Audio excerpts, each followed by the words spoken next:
a história ela é dividida em fases. Idade Antiga, lembra do que nós estudamos a Idade Antiga? Nós estudamos os fenícios, nós estudamos os hebreus, nós estudamos os persas, nós estudamos os egípcios, nós estudamos os romanos, isso tudo dentro da Idade Antiga. O último povo que fez um domínio de um império foram os romanos. Com a queda do Império Romano, nós temos o sistema feudal. E aí nós estamos vendo agora nessa aula essa estrutura do sistema feudal, como se dá. Sou o professor Beto, estamos na aula 30.2. Esse sistema feudal, essa transição do sistema feudal dentro da nossa segunda aula. Nós vimos que a economia feudal, a sociedade predominava a produção do consumo destinado ao próprio consumo. É um consumo de subsistência. Não é um consumo que eles estão preocupados em fazer um comércio. Eles estão preocupados em fazer algo para subsistir, para estar ali fortalecendo o seu próprio feudo. A relação caracterizou o feudalismo vai ser a servidão. Ou seja, aquele servo que vai estar preso à terra, produzindo para o seu feudal. O que eles produziam? Cereais, carne, leite, roupa, utensílios domésticos. Já o metal e o sal, eles vinham de fora do sistema feudal. Vinham externo. A servidão, então, ela é uma relação de trabalho geralmente considerada superior à escravidão. Por que ela é considerada superior à escravidão? Porque na escravidão você é um objeto de uma pessoa. Na servidão você está ligado à terra. Você pertence à terra. Nesse sistema feudal também nós vamos ver criação de carneiro, bois, cavalos, na criação de animais.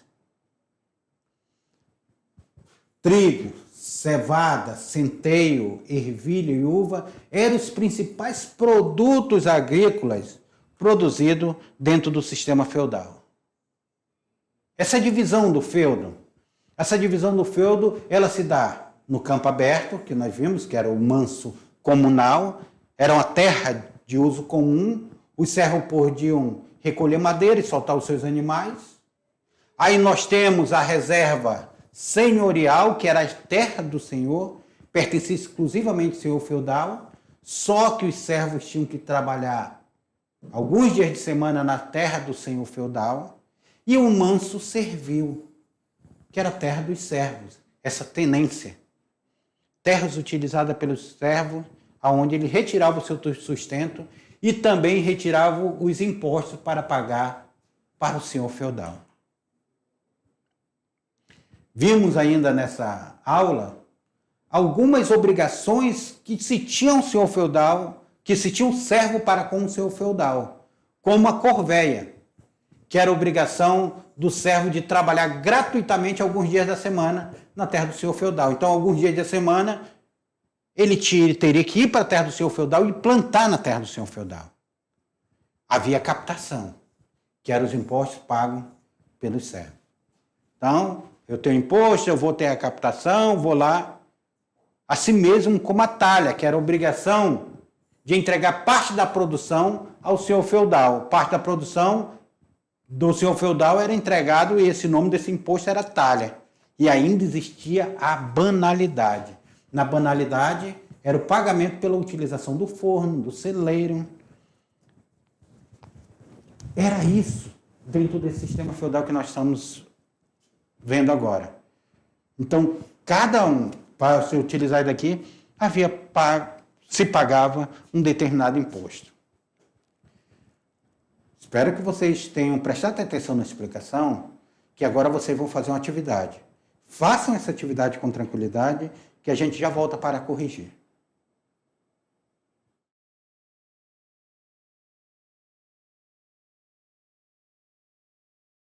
Fácil atividade, não era? Fácil demais, cara. Tá?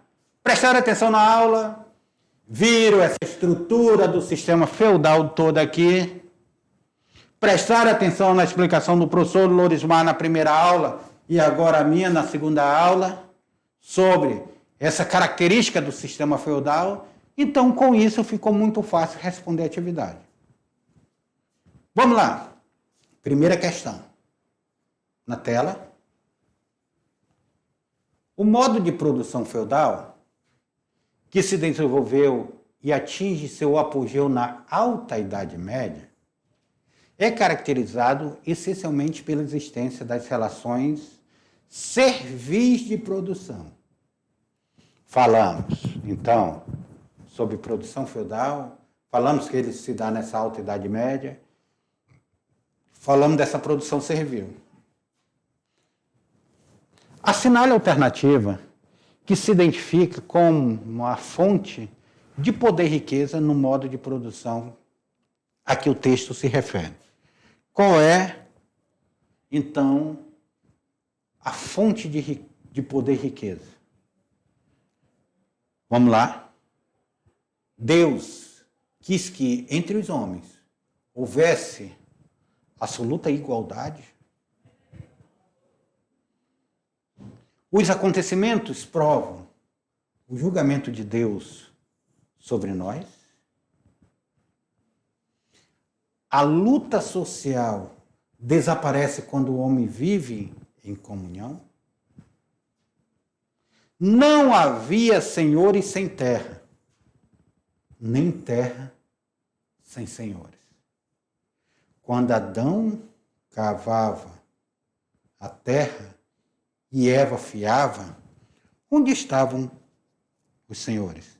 Então, essa questão ela quer falar sobre esse modo de produção feudal que desenvolve na Alta Idade Média. Qual é a característica? Caracterizado essencialmente pela existência das relações servis de produção. Quais dessas alternativas é a correta? Qual que você acha? Existia terra. Por que existiam esses servos? Vocês têm ideia de que existia esse servo? Logo lá no início, esses servos, eles moravam nas cidades. Ninguém queria ir muito para o campo, não. Morava na cidade, estava lá vivendo na cidade.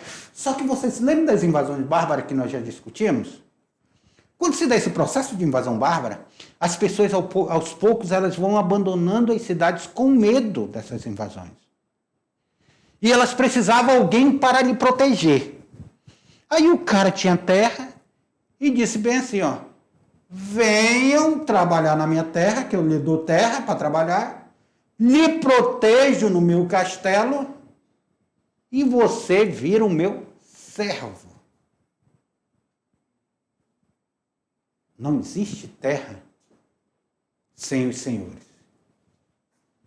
Não existe senhor sem terra. E não existe terra sem senhores. A questão correta dessa daí é a letra D. Não existe senhor sem terra, nem terra sem senhores. Porque essa daqui nós estamos falando do sistema feudal. Exclusivamente do sistema feudal.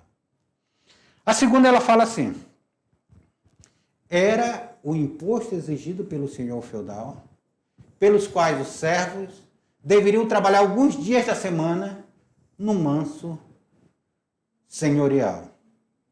Seria banalidade? Seria corvéia? Seria mão morta? Hospedagem ou atalho?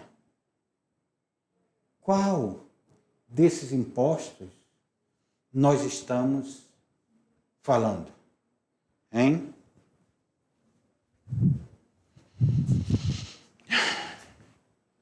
O senhor feudal tinha terra e deu. Só que lembrando, o senhor feudal não trabalha. Ele tem um feudo, ele tem terra, mas ele não trabalha na terra. Os filhos do senhor feudal não trabalham na terra. Até porque vocês lembram daquela pirâmide que nós discutimos? A igreja era os que rezavam. A nobreza era os que guerreavam. E os servos e camponeses eram o que trabalhavam. Não se dava assim a divisão. Só que ele trabalhava na terra e eles precisavam pagar imposto sobre essa terra que eles trabalhavam. Como pagar imposto? Era cobrado um imposto que era a corvéia. Eles tinham que trabalhar em determinados dias na terra do senhor feudal. Alguns dias da semana. Olha, hoje é dia da corvéia. Então, se é o dia da corvéia, nós temos que ir para a terra do senhor feudal. Todo mundo lá pegava sua enxadinha e saía caminhando para trabalhar na terra do senhor feudal. Imposto da corvéia. Vamos para essa terceira aqui. A terceira, ela fala o seguinte. Caracterizou as relações políticas feudais baseadas em laços de fidelidade, obrigações mútuas, cujas origens encontravam-se no costume germânico de fidelidade recíproca entre o chefe e seus guerreiros. Olha a leitura. Caracterizou as relações políticas feudais baseadas em laços de fidelidade, gente. Lembra que o professor Lorismar trabalhou muito isso na nossa primeira aula sobre esse assunto? Obrigações mútuas, cuja origem encontra-se nos costumes germânicos de fidelidade recíproca entre o chefe e seus guerreiros. A frase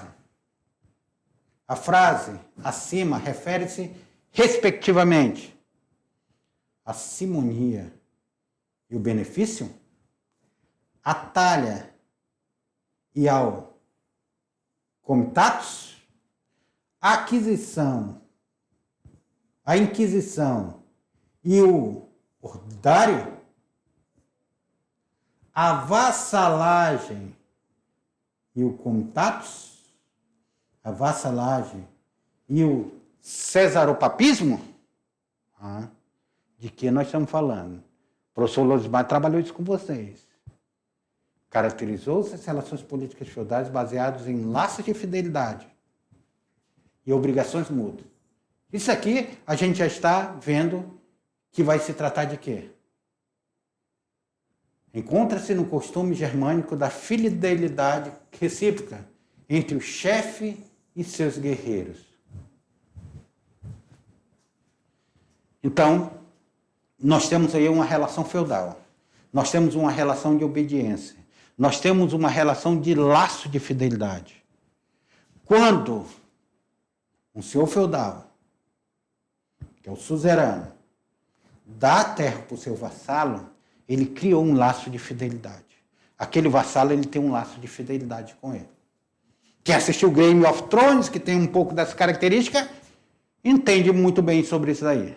Então, há um laço de fidelidade ali, que é um sistema de vassalagem. O sistema de vassalagem, ele traz o laço de fidelidade. Depois ele fala, o texto, eles nos vão falar, que esse sistema de vassalagem era recíproco entre esses chefes e os seus guerreiros. Isso aí é o chamado comitatus. Então, essa questão, a resposta correta dela está dentro da letra D. Vassalagem e comitatus, respectivamente. Vassalagem e comitatus. Não é vassalagem e cesaropapismo, tá? Se liga no Enem aí, na quarta. Um sistema de organização econômica, social e política baseado nos vínculos de homem a homem, no qual uma classe de guerreiros especializados, uma classe de guerreiros especializados, subordinados uns aos outros por uma hierarquia de vínculo de dependência. De que nós estamos falando aí? Domina uma massa campesina que explora a terra e lhes fornece o que viver. Jacques Legoff. Ele escreve isso. Olha a leitura novamente. A leitura novamente ela parece um resumo de nossas aulas. Um sistema de organização econômica, social e política, baseado no vínculo de homem a homem, o vínculo aí de homem a homem, no qual uma classe de guerreiros especializados, quem guerreava eram os nobres, né? Subordinados uns aos outros por uma hierarquia de vínculo de dependência. O senhor feudal dava terra, o vassalo tinha dependência com seu suzerano, que tinha dependência com outro suzerano, e era outro vassalo, e assim eles faziam um sistema de vassalagem e suzerania. Nós estamos falando de quê? O texto, enquanto se caracteriza na sociedade mercantilista, nazista, feudal, escravista ou corporativista. Meus queridos alunos, como é que se dá esse sistema? O vassalo do meu vassalo não é meu vassalo. Ou seja, o suzerano deu a terra para alguém. Aquele alguém pegou a terra, dividiu e deu para outros alguém. Aqueles outros alguém têm uma relação com esse suzerano e não com esse outro suzerano aqui de cima que tinha dado terra para esse suzerano. Então, vassalo do meu vassalo, que é esse daqui, não tem obrigação comigo. Ele só tem obrigação com esse vassalo aqui, que é o suzerano. Então, é um sistema de suzerania e vassalagem que ele é um sistema gradativo. Então, a resposta correta dessa daí, que é o resumo da nossa aula, é o sistema feudal. É o sistema feudal que nós estamos estudando. A aula que o professor Lorismar passou para vocês e a aula que eu estou completando ela aqui. Como é que se dá esse sistema? O feudo era a principal unidade de produção da Idade Média. Como se dividia o feudo? Agora ele está perguntando como se dividia o feudo. Como era que se dava esses mansos? Terras? Como era que se dava? Diz aí, como era que era feita essa divisão do feudo? Aqui na imagem, você presta atenção na imagem, você já tem resposta para isso daí. O manso senhorial, o manso servil, o manso comunal, o castelo. Olha a divisão do feudo. O castelo que fazia proteção, o manso senhorial, onde os servos tinham que trabalhar alguns dias na semana, o manso servil, que era onde os servos plantavam para sua subsistência e para pagar seus impostos, o manso comunal, onde eles soltavam os animais, podiam tirar madeira, podiam explorar. Então, essa era a divisão do sistema feudal daquela época. Por isso que a pergunta ela tem uma resposta fácil. Olha aí a resposta dela.